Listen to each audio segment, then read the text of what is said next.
കൂട്ടുകാരെ, എല്ലാവർക്കും let's be ആക്റ്റീവിൻ്റെ പുതിയൊരു വീഡിയോയിലേക്ക് സ്വാഗതം. ദേശാഭിമാനി അക്ഷരമുറ്റം ക്വിസ് മത്സരത്തിൽ പങ്കെടുക്കുന്ന വിദ്യാർത്ഥികൾക്കായി ക്വിസ് മത്സരത്തിൽ ചോദിക്കുന്ന പ്രധാനപ്പെട്ട ചോദ്യോത്തരങ്ങളാണ് ഈ ഒരു വീഡിയോയിലൂടെ ഡിസ്കസ് ചെയ്യുന്നത്.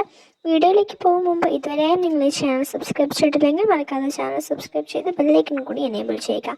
മറ്റൊരു കാര്യം, എല്ലാ വീഡിയോസിലും ഉള്ളതുപോലെ തന്നെ ഈ വീഡിയോയുടെ അവസാനവും നിങ്ങൾക്കൊരു ബോണസ് ക്വസ്റ്റ്യൻ നൽകിയിട്ടുണ്ട്. അതിൻ്റെ ഉത്തരം ആദ്യം ആരാണോ കമൻറ്റ് ബോക്സിൽ ഉത്തരം രേഖപ്പെടുത്തുന്നത് അവരെ നമ്മൾ അടുത്ത വീഡിയോയിൽ വിന്നറായി പ്രഖ്യാപിക്കുന്നതാണ്. നമുക്ക് വീഡിയോയിലേക്ക് കിടക്കാം. ഒന്നാമത്തെ ചോദ്യം: തിരുവനന്തപുരം വിഴിഞ്ഞം രാജ്യാന്തര തുറമുഖത്തെത്തിയ ആദ്യ കണ്ടെയ്നർ മദർഷിപ്പ് ഏതാണ്? ഉത്തരം San Fernando. 2024 Copa America football ജേതാക്കൾ ആര്? ഉത്തരം അർജന്റീന. മൂന്നാം തവണയും ബഹിരാകാശ യാത്ര നടത്തിയ ഇന്ത്യൻ വംശജയായ വനിത ആരാണ്? ഉത്തരം സുനിത വില്യംസ്.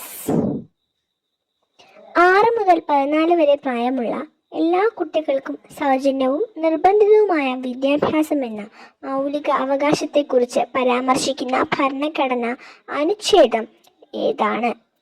ഉത്തരം ആർട്ടിക്കിൾ 21A വിദ്യാഭ്യാസം നമ്മുടെ അവകാശമാണെന്ന് പ്രതിപാദിക്കുന്നത്.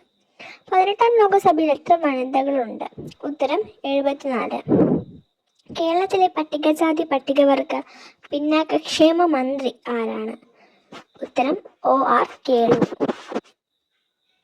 2024 ഏറ്റവും മികച്ച സിനിമയ്ക്കുള്ള 96ാമത് ഓസ്കാർ നേടിയത് ഏത് സിനിമയ്ക്കാണ്?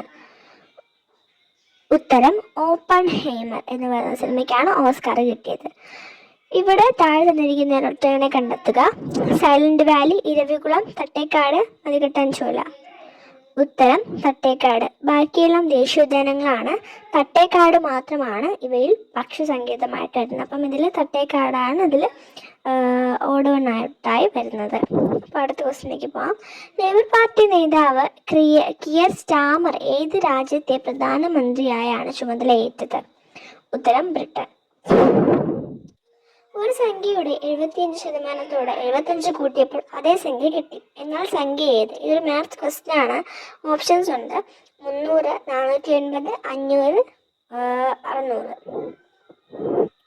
ഉത്തരം 300 ആണ് ആൻസർ. താഴെ തന്നിരിക്കുന്ന വീടിന്റെ പര്യായമല്ലാത്തത് ഏതാണ്? ഗേഹം, സദനം, ആലയം, നളിനം. ഉത്തരം നളിനം.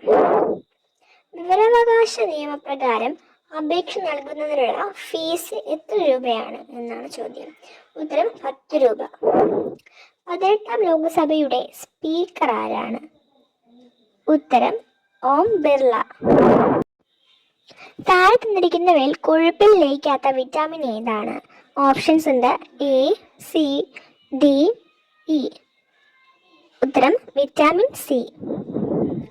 77ാമത് കാൻ ഫിലിം ഫെസ്റ്റിവലിൽ all we imagine as light എന്ന ചിത്രത്തിന് മേളയിലെ ഏറ്റവും വലിയ 2ാമത്തെ പുരസ്കാരമായ ഗ്രാൻഡ് പ്രീ അവാർഡ് ലഭിച്ചു.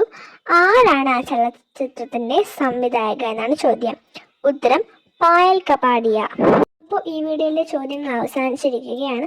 ഈ ചോദ്യങ്ങളിൽ നിന്ന് ഒരു ചോദ്യമാണ് ഇന്നത്തെ ബോണസ് ക്വസ്റ്റ്യൻ.